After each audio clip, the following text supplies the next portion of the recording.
Hello, everyone. Thank you for tuning in to another episode of my podcast. Today's podcast is called The Human Experience. And as usual, I will start this podcast off with the quote: Be brave, take risks. Nothing can substitute experience. And that's a quote by Paulo Coelho. When I was doing some research, I came across a subject or a topic matter that really interests me in it. And it's something that ties everything that we discuss in together. It's called the human experience. And basically, the human experience or the human condition is all the characteristics and key events that compose the essentials of human existence, including birth, growth, emotional development, aspirations, conflict, and mortality.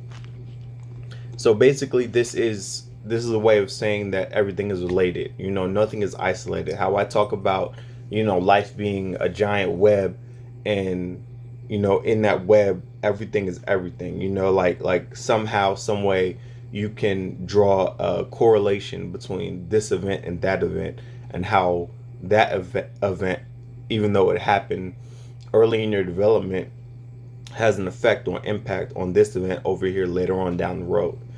And as we'll find out in the next few statements, in the next few paragraphs, um, it's knowing what you're going through, or knowing what you went through, or recognizing what you went through as you develop, is a key aspect of being able to better yourself. Because once you're aware of the things that you've been through, how they've affected you, how they have impacted you, then you could take the time to do the things that need to be done in order to correct those deficiencies. Meaning, like, if you know you have a trauma from when you were a little kid because something happened to you, it doesn't matter what, it's how it impacted you as an individual. Everybody's different. What the same thing could happen to me and you, and just because of the way I'm structured, it might not impact me the same way it impacts you. And it's not saying that you or I are weak because of how it impacts us. It just is what it is. That's our genetic makeup. But once we understand that, hey, I am the way I am because of this incident or because of these incidents, then we can move forward in addressing those incidences accordingly. Like, if you need to go to therapy, then seek therapy. If you need to, you know, seek any other type of help from a doctor or any other professional, or if it just takes hard work and grinding, like going to the library, getting self-help books, self-development books, and putting the work that way, then that's what we need to do. But it's important that we identify these traumas and we address them the correct way. Because if not, we carry them through our lives, and then we make other people pay for our insecurities and our deficiencies, and us not feeling safe or adequate or loved or wanted or enough. That's all feelings that we have internally. The world might not see us that way. The world might have a totally different view of us, but because of how we feel inside, that's going to create our external environment. So what you seek, you will find. And if you feel like, I'm lonely, I can't find no one to be with me, or nobody loves me, and it all stems from this trauma, well, if you keep carrying that with you, if you keep carrying that weight with you, then that's going to manifest itself in the external world. And then as an adult, you may be lonely, or you might not find the right type of people to come into your life, those type of permanent fixtures that you could depend on, and that'll be there for the long haul, as opposed to just short periods in your life. Cut off from our feelings, we are desensitized to ourselves and are more likely to become self-destructive or act out aggression towards others. To alter this negative legacy requires a depth of psychological knowledge and compassion, as well as the belief and fortitude to pursue this endeavor against all odds. Again, what that's saying is, if we cut off emotion and we don't address the different parts of our psyche and our makeup, because like I've discussed in the past, there's the mind, there's the body, and there's the spirit. And when you address all three of those, there's balance. But when you don't address all three of those, then there's there's a lack of coherence, or there's a lack of cohesion. And when there's a lack of cohesion, things aren't in balance. And you might, and this imbalance manifests itself or presents itself in different shape, form, and fashion depending on the person, depending on the deficiency. So this is why it's so important that we address our traumas, that we acknowledge our emotions, and that we ask ourselves the hard questions, and that we look really deep inside of ourselves to try to understand who we are, what's our purpose, why do we act the way we act, what drives us, what motivates us. All of those questions and many, many more are very important because they dictate how you're going to live your life. If you always live your life in a fearful manner, why is that? What are you scared of? Is it mortality? Because human beings are the only creatures on earth, as far as I've researched, that are aware of their own mortality. So are you fearful of living life because you fear that one day you'll die? I mean, it's a fact that is true for every human being on this earth. Unfortunately, one day at an appointed time that we are not aware of, we're gonna face our own mortality.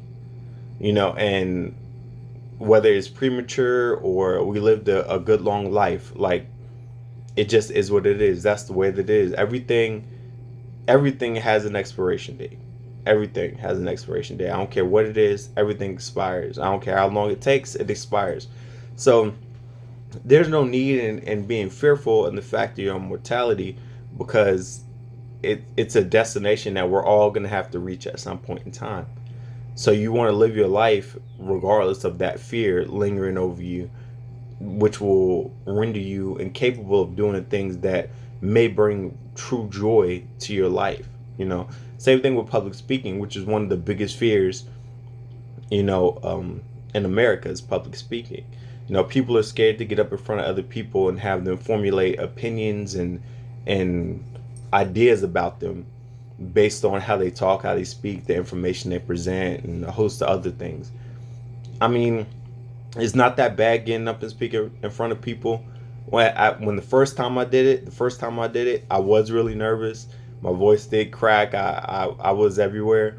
But then after a while, I was like, well, I mean, they're not gonna boo me. If they're a polite crowd, they won't boo me. And every experience is a learning experience. So even if I get up on stage and I bomb this event, I could just take what I learned from that experience, carry it over into my next experience, and just learn from that experience and become better. And overall, those experiences that I've linked together, the bad experience, learning what I could from that experience, and then making a new experience, formulates my human experience. So in totality, I'm learning how to be more confident speaking in front of people because of the experiences that I've had in the past will presently make me a stronger public speaker. Don't discredit anything that you may go through or experience. The smallest thing you may go through can make the biggest difference. It don't discredit anything, because it could, like, one relationship that you had in the past that was small could be, even though it may have failed, could be what gives you the criteria or what you look for in the future to be like, this is what I want in a person, in my future husband, in my future wife. Like, these are the characteristics, these are the things I'll accept, these are the things I won't accept. Every relationship we go through helps us to build our expectations, to build our ideal characteristics of the person, of the situation, of how you guys want to interact and stuff like that comes from experience. And the only way you can experience things is to go through them and at times fail. And it's the same thing with work relationships, with school relationships, with, it's anything including and other than intimate relationships. I was just using intimate relationships because that's something a lot of us have experiences with, middle school, high school, college, just going through life. You have a lot of people that you date and a lot of experiences you have, most of us, I'm not going to say everybody, because some people, didn't really date, but, the exception doesn't beat the rule.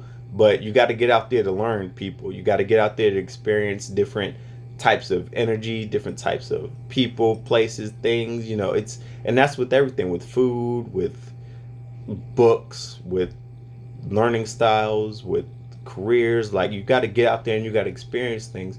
Because if you say, I just like this and I just like that, based on, someone else's experience, or based on something you read, without truly experiencing it, you haven't gave it its due process. You haven't respected the process.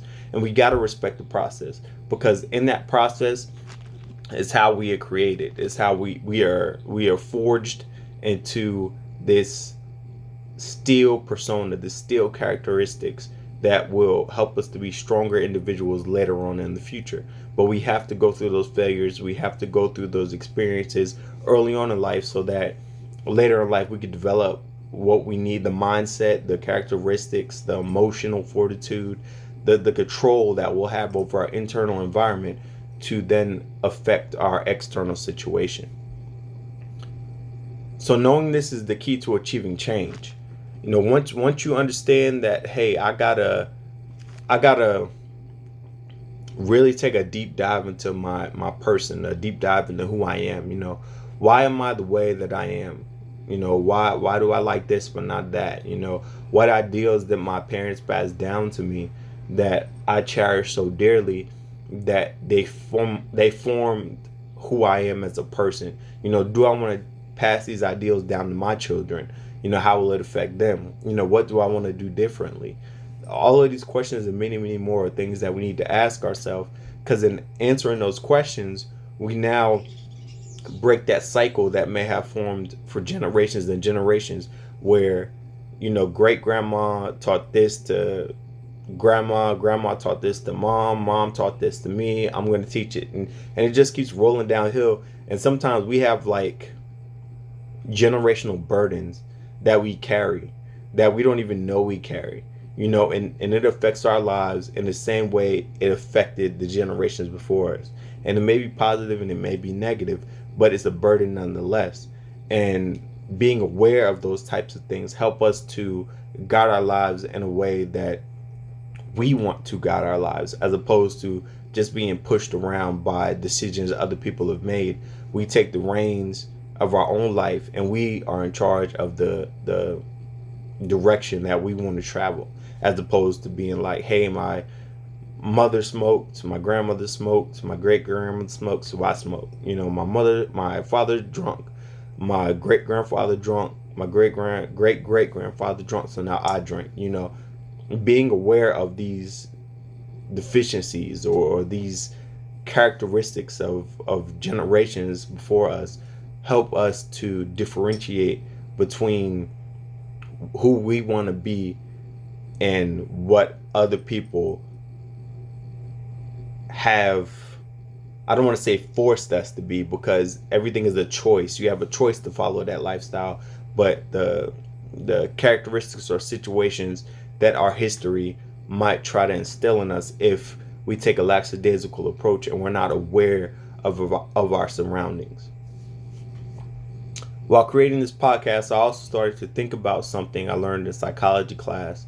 It's called Maslow's hierarchy of needs.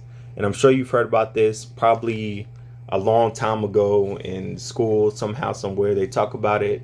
And I heard of it in the psychology class while I was in college, but I also heard it mentioned to me in high school, and I believe somewhere throughout middle school. It's a common principle, but it's not something that you would just remember off the top of your head. Something that you talk about in everyday discussion. For some reason, it stuck with me. Things just stick with me, and I can't figure out why. Like cognitive dissonance, for some reason, when I took that, I also learned that from this psychology class that I'm referring to as well.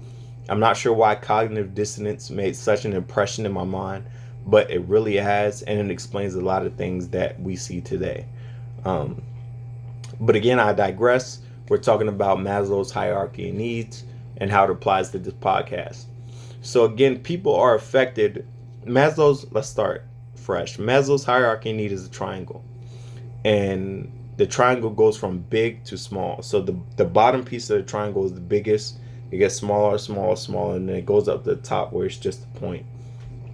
So at the bottom of the hierarchy of needs is physiological needs. So that's food, water, clothing, rest, stuff like that. The second part above that is safety. Love, being loved, relationships, both intimate and otherwise, friendships, partnerships, relationships in the workplace, stuff like that. 3 is esteem, like prestige and feeling accomplished. And 4 is self-actualization, which is achieving one's full potential, living up to the dreams, the goals you set for yourself, giving 100% and feeling good about it. Now, how this plays into the podcast, because if those needs aren't met, as you develop and as you grow up, if those needs aren't met, then this is how we develop traumas and deficiencies in our character and in our development. Because when those needs aren't being met, you don't have the ability to fully focus on other components of your life, because you're subconsciously trying to get these parts of your life, achieve these parts of your life, and you can't focus attention on two things at once. Even though we try to say that we can multitask and all this other stuff, you can't give 100% of attention to two things at once. So if you are suffering in one of these areas, then you're gonna suffer elsewhere, because it's not getting attention. And it might be your fault and it might not be your fault. We can't control who our parents are. We can't control the life that we live when we're growing up and we're developing. And then sometimes those situations and those things that we go through have an impact on our adult life, and then sometimes it can be as simple as reading a self-help book, listening to a podcast, and just toughing it out and figuring it out that way. And sometimes it might be a little bit deeper. Sometimes you might have to see a therapist. Sometimes you might need medication. Sometimes you might need to consult a doctor. There's levels to it. So this is just another component of the human experience. This is the deeper part of the human experience. This is the hierarchy of needs. And that's how it's related to the podcast, basically. So the hierarchy of needs is basically the foundation for the human experience. In that human experience, these are where our traumas can be developed. If we're growing up and we don't have food, water, clothing, rest, then you're not necessarily going to be worried about, school and stuff like that. Even though, there are exceptions, people who are homeless, and, great stories of people who persevered through tough situations and still went ahead and made something of themselves despite their surroundings. But, oftentimes, when people are suffering on one level of the pyramid, it goes into another level. So if you don't have food, water, clothing, and rest, then that might bleed into the second level, where now you feel like your safety might be compromised, because of the situation, the dynamics of the situation. And again, the variables for talking about this are endless. So I can't really paint like a perfect picture of any situation that might, fit this perfectly. But I'm sure that anybody listening to this podcast and anybody at all on this earth has had some type of issue, whether it's lower on the pyramid or higher on the pyramid, that has led to trauma or an identity issue or something like that. And I'm not saying that you have issues or that it's wrong for you to be the way you are. I'm just saying that in totality, we are the sum total of our experiences. Point blank, period. Good, bad, or indifferent. And the way that we can better ourselves is by being aware of the experiences in our life that weren't good or didn't work for us. And being aware of those experiences then allow us to put ourselves in a place that we can address them in a meaningful way. And because we address them, we may be clearing blockages that hinder us from being successful or achieving self-actualization. So again, I mean, everything is full circle, everything is related. Knowledge is precious, but application is power. So if you gather all this knowledge, if you keep all this knowledge, but you don't practice any type of application, then it means nothing. So now you know, now you have the information of how, past incidences, past trauma can affect you as an adult, and how maybe those traumas stem from Maslow's hierarchy of needs, and where along that pyramid can I identify my trauma as being situated. Now we can identify ways to fix that. We could go talk to a therapist, go talk to a doctor, surround ourselves with different people, surround ourselves with a different situation, maybe change career paths. I mean, there's a host of solutions. Everybody's life is different and everybody's experience is different. But we all go through this human experience. We all experience life. We all fail. We all have failures. Failures are part of the game. We all have successes. Successes are part of the game. You can't have one without the other. We all have life altering or life changing experiences that make us who we are, for better or for worse. So it's on us, not anybody else. It's on us to identify our flaws and to fix them adequately so that we can achieve self-fulfillment, self-actualization, and we can be our best for ourselves, for our family, and for our future.